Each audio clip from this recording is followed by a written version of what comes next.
Packers fans, Aaron Nagler here, joined by Andy Herman from the Pack-A-Day podcast after a victory by the Green Bay Packers. I don't know, Andy. It's supposed to be Victory Monday, but man, you read in certain parts of Twitter today and various other spots online, and I'm confused. Did the Packers win yesterday?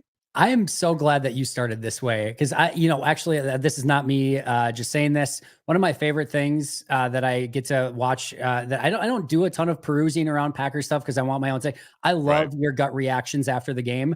I haven't had a chance to view gut reactions after the game, so I am very interested and intrigued. I don't know if I'm allowed to throw this back at you, but sure. What is your takeaway from this? How do you feel coming out of this game? I agree, it is a win. I'm not going to apologize for a win, but I'm curious your takes. Never apologize for winning. I know that for a fact. Yep. It's too precious. It is never to be taken for granted. I understand, though, why folks are kind of marinating in the negative today. That is a team in the Rams, and we talked about this on Daily pretty much all last week, that the Packers should beat. And they did, and they won the game, but they certainly didn't look great at times doing it. You saw some really ugly stuff, both from the offense and the defense. But you figure things out. You turn it around, which they certainly did. You get out of there and you go back to Lambeau, hopefully learning from your mistakes, building on the things you did well.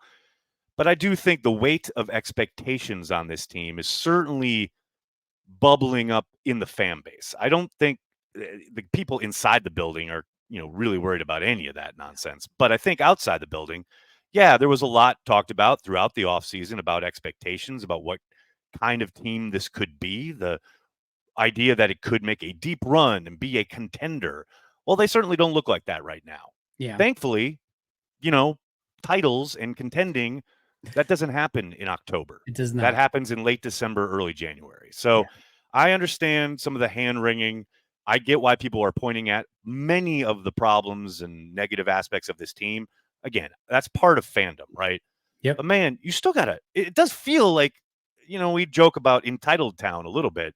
Man, you cannot take a win for granted. I kept thinking during that game about the win against, funnily enough, the Rams back in '96 with Favre and company, where they come into then St. Louis and have one of the worst first halves they had all season long. And then they come out in the second half, they have a big defensive play, and the whole thing switches, right? Now, I don't think it necessarily swung on one play, though you could argue Enigbari's knockout and creating the fumble certainly seemed to be the fulcrum on which this game swung. But man, it was very similar in that regard, where it felt really bad during the first half, and then everything turned around in the second half. That's where I'm living with it, and that's part of watching a team develop, watching a team grow, especially a team that, as I think maybe some people are forgetting, is literally the youngest in the NFL.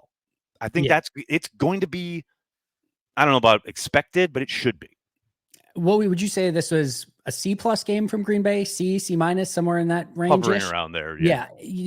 I'm a pretty big believer that there is this is going to sound ridiculous, a skill to winning, even when you have your C+, C- sort of effort. Agree.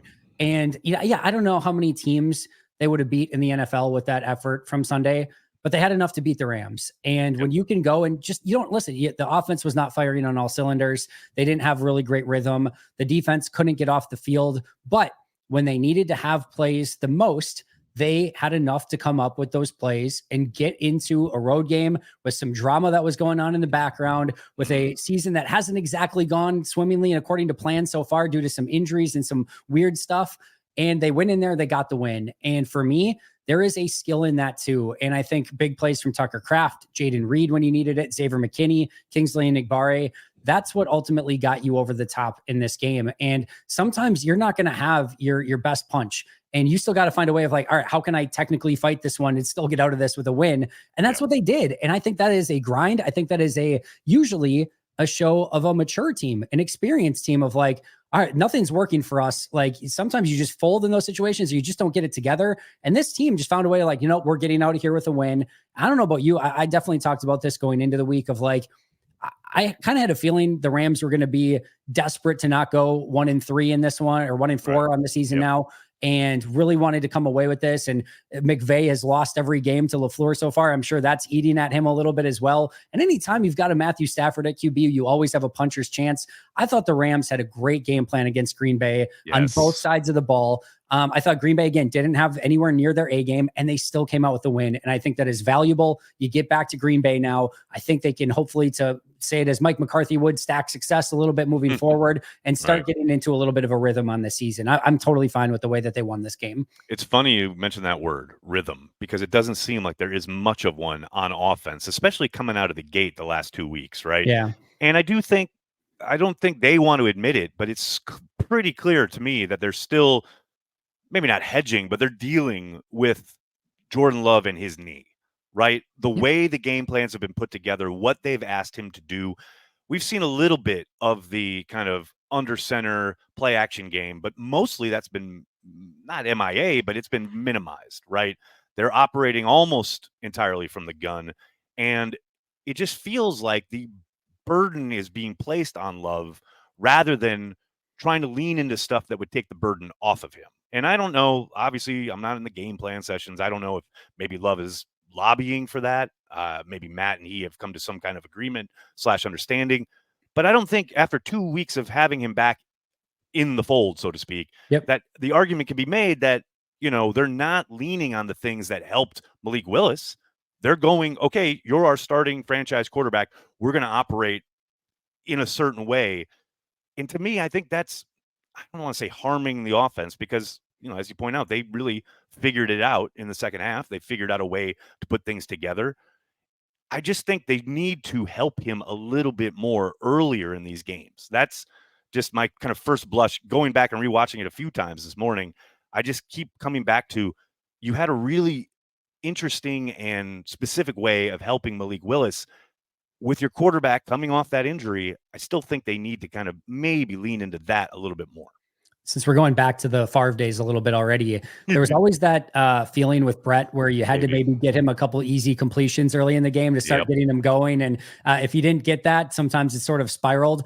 It does feel a little bit where Jordan can somewhat be a rhythm player and it just like a hot 3-point shooter where once it starts going through the hoop, it doesn't stop, but you kind of need that layup almost to begin with just to kind of get him on the right track. Now, to be fair, he had kind of a layup to Dontavian Wicks to start the game on an out route, one of his bread and butter plays, and he misses that throw. So, you kind of had something there, but I don't know if you just need to call a screen pass or a little bootleg to get somebody out in the flat where you can just get it in the flat or whatever it is. But you just maybe give him a couple of those layups first, let him get within the rhythm of the game and the offense. And then it seems like he sort of takes over a little bit from there. And we saw once he threw the pick six, like he got an easy completion after that and reeled out like 11 of 12 passes and started heated up a little bit. So I do think there is maybe a little bit of that where you maybe just need to get him a couple easy completions early, get him into the game, let that rhythm take over. And hopefully you can find it from there. Cause we saw last year, he was on a heater for 8-9 games basically at the end of last year. And he got in that rhythm. So I think they'll get there. I think this offense is probably, again, to your point, still trying to go through and figure out with Jordan's leg, how much they want to put him in under center, bootleg action, things like that. I think this is only going to continue to get better, but you can tell they're just a little bit disjointed right now. I mean, you mentioned Favre, and you can't help but think about early Favre with that pick six, the play out of the end zone. I mean, just eat it. Eat the ball. And he admitted as much. He understands that. I get it. But wow, that was tough to watch. But it was interesting because, again, like you make the Favre comparison. The other thing people talked about in his early days was he usually would start spraying balls. Like he was all jacked up, really kind of throwing things high or wide, or and then he would take a hit, right? And he would take a big hit, and then all of a sudden he would be dialed in. The moment he got hit, put on the ground, he would dust himself off, and then all of a sudden he was laser focused. I saw something pretty similar after the pick six, as far as Jordan knew instantly. That's a monumental mistake. It's completely boneheaded.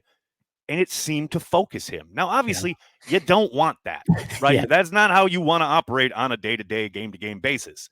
But it sure feels like it helped focus him. And I don't know how you get him there prior to kickoff, but it was very apparent that Matt gave him some stuff where it was like, okay, just hit this in rhythm, hit that in rhythm. Hell, the throw to Tucker Kraft, I understand that that's like set up throughout the game to get him that wide open. But that's like an easy over route. And he hits that in rhythm off of the fake to Reed. in the rhythm of the play. I don't care where it is on the field. Get him stuff where he can hit it in rhythm right out of the gate, because I just think, I think you're absolutely spot on as far as he is a streaky player at this point in his career. Let's get that streak started a little bit sooner.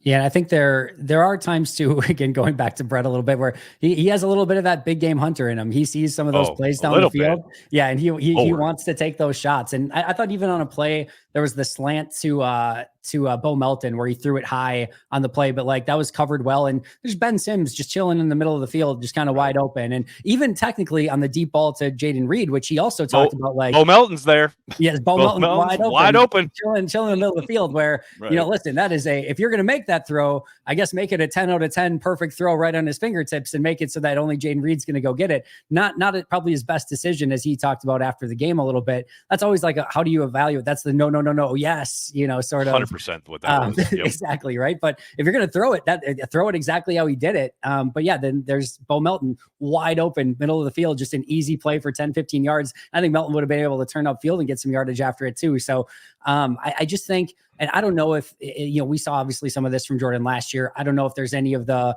all right, I have to live up to this contract and go make big plays. And I thought at the end of last year, when he did get into that incredible rhythm, a lot of it was him being the point guard and distributing and getting it to his players. And then when there was a third and whatever, and he had to make a play, he still showed the propensity and ability to do that, but put the Superman cape on just when you need it and not necessarily on some easy decisions earlier in the game. But he'll get in. I have zero concern whatsoever, which he's going to get in that rhythm again. This has been a really weird start to the season. I think just getting this win in general is going to settle this team down a bit. They've got a winning record now. They've got a couple home games coming up. I'm looking forward to seeing if this team can kind of settle into the season now. As we record this, we wait to hear from Matt LaFleur later this afternoon. We did hear from Matt after the game last night regarding Romeo Doubs. I only bring that up because you'd mentioned they got, they're in the win column. They have a winning record. Yep. They do have a couple games coming up that should be winnable. I'm not saying either one's going to be easy. Right. But, man, the Romeo Doubs piece is very interesting, given what we know from Bill Huber's reporting and then the fact that the team suspends him coming into this game. You look at Dontavian Wicks and the performance that he put together, targeted 7 times, only caught 2 of those, certainly should have come down with 2 or 3 more. Man, this is a tricky stretch for LaFleur, I think, as far as you've got Romeo. He is a pretty important part of your offense who seemingly quit on your team. I don't know how you get him back in the fold and act like nothing happened. Right. I understand what they did last year with Jair was a culmination of things. This is a pretty hot, specific moment that I understand. We've had the suspension, and now, as Matt indicated, they're going to talk today. But, man, I'm just fascinated to see how that plays out, because we've talked so much, we on the outside looking in, about how selfless and team-oriented this wide receiver group is. And for the most part, I think that has stayed true outside of this one glaring thing that is now has the potential to be a real problem. I'm really interested to see what this week brings, because I to your point, I didn't know what Matt was going to say. I was sort of hopeful to say, like, yep, we've already had a conversation. He's going to be there Monday.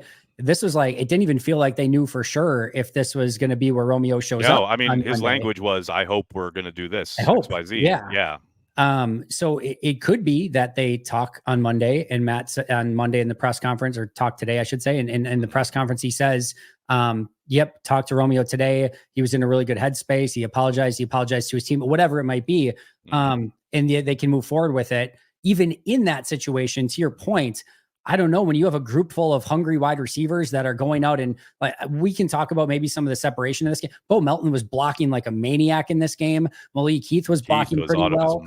Like he was doing really, like, so like you've got guys, Dontavian Wicks, he had the block on the Tucker Kraft touchdown. He had a block on the outside on Josh Jacobs' touchdown where he cut it outside and obviously his only touchdown. So those guys are working their butts off out there.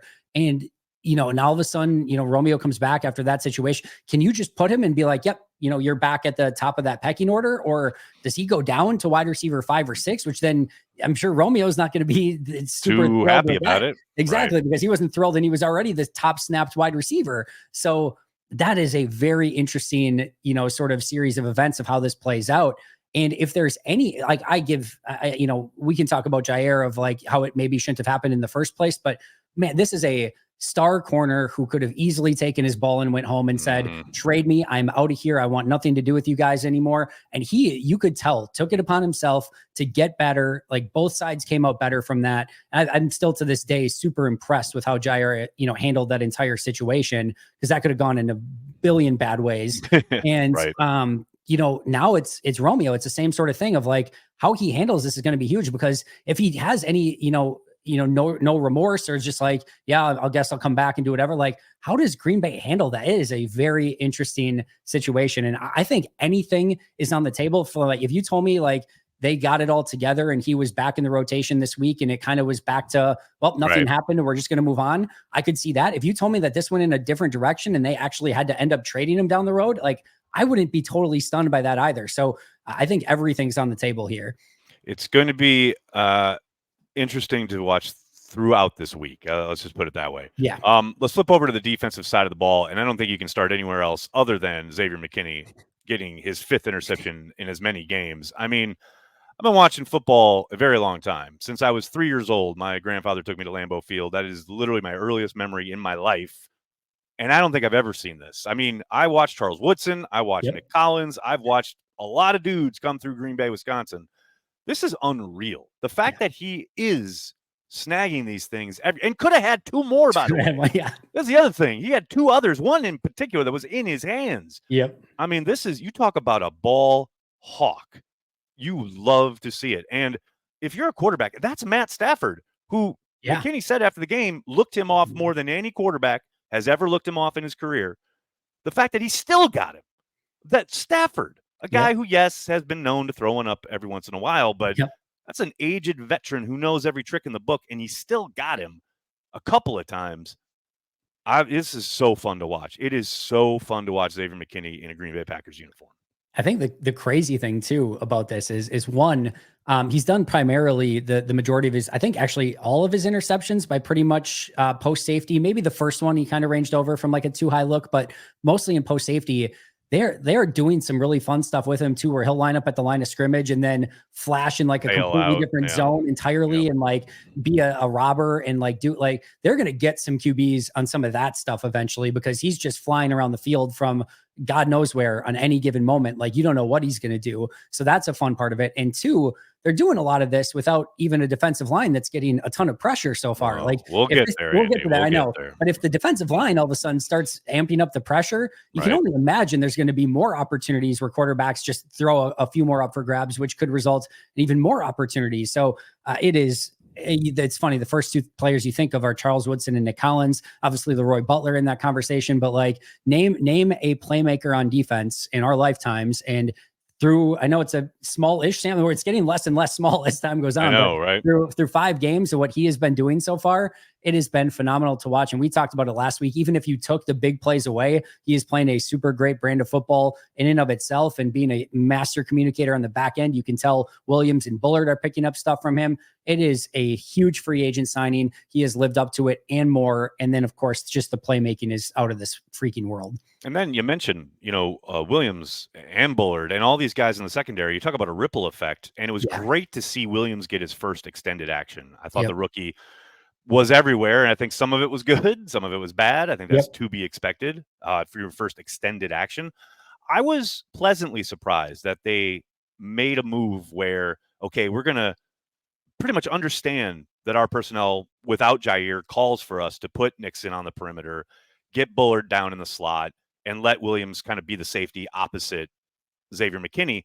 Because, man, we have watched some coaching staffs come through Green Bay that would have ridden their initial decision into the grave and been like, nope, this is how we're doing it. And look, the Packers saw the game last week against the Vikings, Ballentine and company, and said, no, we got to switch this up. And kudos to them. I think they made the right call, and it seems to have produced some pretty decent results. And it's not just their own personnel of like, all right, who are our best players on the field, but I think it's super important knowing that the Rams personnel, you knew they were going to run the ball more. They were going to be a ball-oriented attack. And there's not a Justin Jefferson or a Jordan Addison that they can put in the slot that you're like, okay, if Javon Bullard gets some of these matchups, it may not go very well. I thought this was a perfect game to pull out a big nickel, to go with Javon in the slot, to go with Evan Williams at safety. It gets you a little bit more, a little bit bigger, a little bit more physical out on the field. And while they didn't have a great day stopping the run, I thought for the most part, I kind of went into this one being like, if Kyren Williams has a good game, you can survive that. You can't survive a great game.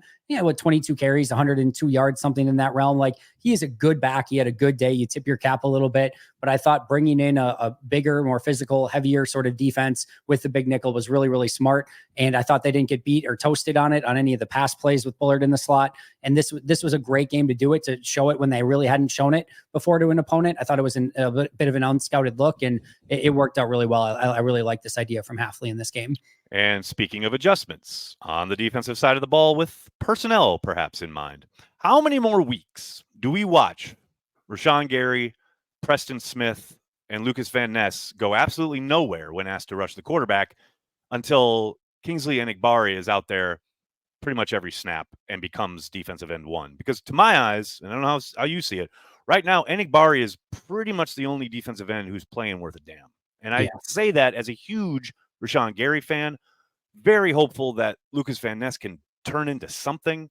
Preston, he's an old warhorse and he's doing what he can. But right now, the biggest disappointments for me on this team are the defensive ends and their total lack of production. And I know there were certainly plays where Rashawn was being held in that game that went uncalled. That's football. That's life in the NFL. That's certainly going to happen time to time. But man, the number of times we've seen either Gary or Van Ness or even Preston Smith just be completely erased by, let's say, decent to pedestrian offensive tackles. I mean, to my eyes right now, like I said, Enagbare is playing out of his mind, and everybody else needs to step up.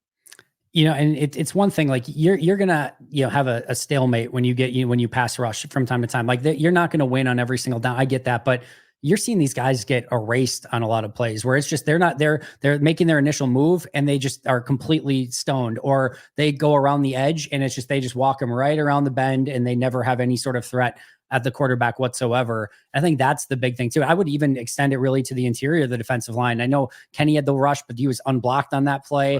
Right. Wooden got washed out on a couple of plays. Brooks had a nice day. I thought Carl Brooks had a really nice day. TJ Slayton has not had an impact sort of season. So that defensive front, you have to get home. You've got to find a way to get there with 4. I don't care what defensive coordinator's out there. If you can't stop the run consistently and you can't get there with 4-man rush, it's going to be a tough day. And I thought Jeff did enough smoke and mirror stuff that they kind of got away with it. They're not away with it, but they were able to find a way to win. But yeah, those guys, especially Rashawn. And I mean, we're at different parts of the season. Well, like the first couple of weeks, it's mobile quarterbacks. Okay. Right. And then it's like, well, the Vikings and the Eagles had really good offensive tackles. It's like, okay. Well, it's like this game, he got held a little bit. It's like, all right, at some point, 12 games, 1 sack. You're just like, you can't just keep saying like, yes, it's everything else. Yes. At some point, it's not everything else. Exactly. You got to go out and just, figure it out and go and get pressure. You got to go and get sacks. You got to make an impact. And I talked, with Bretta last week. I talked with Mike Wall, and like just every single time that Rashawn just goes around and tries to be a speed rusher, the offensive tackle might as well be sending him flowers and a box of candy and a thank you card, just being like, thank you so much, because that is making my life so much easier, because you can't bend around the edge. Now, if you go through my face, I'm going to have a really hard day. And I thought the Rams defensive ends in this one, Verse and Byron Young, did a great job of bull rushing and collapsing that pocket and just setting it up for everyone else. But you got to do sometimes the dirty work, and you got to play a little bit more of a physical brand of football. And I can't imagine that the Packers coaches are being like, yep, just keep speed rushing around the edge. Keep doing that. Keep doing that. There's no way. So that's what's frustrating about it. Yeah. And look, to your point earlier, they get paid too. I thought McVay had a really good game plan. There were a number of times when Rashawn did use a bull rush and the ball's out of Stafford's hand in like 2 seconds. That's designed to make sure that he doesn't get home or he doesn't take over. But there are plenty of plays where it's 3rd and long, and you want your edge rushers to make a difference. Yep. And wow, outside of Enagbare, they just did not. Well, Andy, I know we'll be talking later this week to preview this game on Sunday back at Lambeau against the Cardinals. But right now, Packers sitting at 3-2. you got to think this is a good opportunity for them, right? As far as going forward, where they've been these past 5 games, there's a lot to clean up, but you have to feel pretty decent about where they're heading. As far as we know, last year at the start of the season, it was frustrating a lot of the time, and they definitely turned it around and got hot at the second half of the season. I'm not saying that's automatically going to happen, but man, we saw an offense really flounder and then find its way. We've seen a defense that was last year. This year, we've seen a defense now. A lot of these young guys starting to make plays. Adrian Cooper had a sack. Evan Williams, as we talked about, really got on the field and made a difference. I just think, man, this defense is setting up to really kind of, I don't know about catch fire, but it's setting up to make a real kind of cohesive run later in the season, the more these young guys play together. I think on both sides of the ball, we've seen now very clearly that they can make big plays on offense and on defense. They can get turnovers, takeaways, forced fumbles, interceptions. Right. On offense, they can get the big explosive plays down the field. They're going to get a few of those per game. Now it's just kind of cleaning up the little stuff, and it's the meat and potatoes. It's the stopping the run a little bit better. It's making sure that you're setting up the play action plays with a little bit better of a running game. Thought the offensive line probably had its worst game through 5 games this week, and easily just cleaning up some of that stuff and just showing a level of consistency, cutting out the mistakes, the pre-snap penalties, the drops, the big catastrophic pick 6 type mistakes. Like if they can again get to a point where they're beating themselves less and they can just go out and play even remotely more consistent brand of football, we are going to see a very, very good Packers team. It feels like at some point they're going to hit that stride. And I don't know if that's going to be the midpoint of the season. Hopefully it's when it matters most at the end of the season, right. But it does feel like there's a little bit of a ramp up here. Still a very young team, still a new defense that's figuring everything out in their first year under Jeff Hafley. I think it's going to come together. And to your point, I think picking up the win this week, getting a game at home against Arizona, hopefully now they can start again, not to use the same rhythm word over and over, but start getting in that rhythm and start having this season kind of go maybe a little bit more how we were expecting it. On the offensive line, I completely blame myself. I gave Josh Myers a shout out on Twitter for having a couple good games in a row. He's been awesome up until this game. Then he literally is slow to recognize a stunt on the first drive of the game that results in a sack. The moment it happened, I'm like, that's on you. The stunts were the only thing that gave him real trouble in this game. He had like 3 or 4 that he was just late on picking up. And outside of that, he was mostly fine. I agree. The last 2 weeks before this one, he played really good football. Playing well. Till I said, never praising him. I said it's Sean Ryan, and he had a tougher game this week too. So it's on a plague on all our houses. All of them. I love it. All right, Andy, I'll talk to you later this week. Thanks so much for the time, man. Can't wait. Thanks, Aaron.